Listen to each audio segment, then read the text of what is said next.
Hello everyone, we are at Plēb Urban Winery and we're going to do a little tour. Lauren is going to lead us through, and I think what we're probably going to do is start at the egg, which is a new thing that they're doing, and Lauren is going to give us a lot more information about that and talk us on through this room, and then we'll go into the tasting room. Okay, go ahead, Lauren. You can go over here too. This is a hand-built concrete egg. So we used a local quarry and local sand. And it was hand-built by our winemaker, Chris, and his assistant, Cody. And we started about 3 months ago. We finally got it finished and all sealed up, and it's sealed with beeswax on the inside. And we put some Montepulciano in here. So we're gonna let it go on native yeast and see what happens. This is our production area. So we will bring grapes in, so the room's very cold. So we bring grapes in off of a refrigerated truck. Everything will get 2 hours. Make sure to keep it cold. We don't want fermentation to start too soon. We want to make sure we can keep a close eye on it. And all of our barrels here are going to be neutral French oak, which just means that the oak has already been stripped away. So we use it to age and creates oxidation for aging the wine. And then you'll probably see a number of kegs over here. We do actually keg most of our wine and serve off a tap. This saves us 78 bottles per half barrel. And so for environment sake and then also resource use, we find it very beneficial. And so if you're drinking something through the winery at the tap room, it's most likely coming out of a keg, stainless steel keg. So this also prevents light pollution and further oxidation if we feel that the wine is ready to go. So why do some of the barrels are topless? We will do open top barrel fermentation, and so that creates the native yeast component. And so those that are empty there potentially maybe used this harvest. I think we're about wrapping up those, so those will probably sit empty for another year. So this is actually from Hendersonville, so not too far from here at all, about 45 minutes is actually where the vineyard is. And so that's going to be about our average elevation. We will pull some grapes from about 1,000 feet elevation, which would be on the higher end of the Yadkin, and then we'll also have our vineyards in the Boone area, which is at about 4,000, 4,200. So they come in and they're put into these totes? So depending on what we decide to do, a lot of what we do is hand destem, and then we will press, which we can go see over here, and then we will push it into either a tank or to a barrel or into a tote. So this is fresh berries, and we may just let it ferment on its own. So this is our press.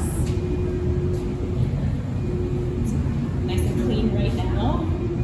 We're not currently processing today. And then all of our tanks behind it. So we have a bunch of 2,000 liters, and then we have some 300 liter tanks. And then we have our big tank conical over here, which holds pressure. Nothing in it right now. This is one that we use for anything carbonated. Yeah. So all of our walls covered by local graffiti artists. They came in about 2 nights overnight, and we just let them go. Very cool. So how does this press work? Like where do the grapes go? Like what happens? Sure. So it's a pneumatic press. So on the other side of this, there's an opening in which we will put the grapes in, and as it turns and presses, it's a bladder press, so it constantly kind of moves that way, and the juice will flow into the bin here. And then we have a pump on the other side that will pump it out. And so you said you destem. So what's going in? It's usually whole cluster pressed. So if we decide to push it through here, then it's just whole cluster press. So you've got all the stem and everything in there, and you're just getting the free run juice. If you put it into a tote and you let it go that way, then we will typically hand destem.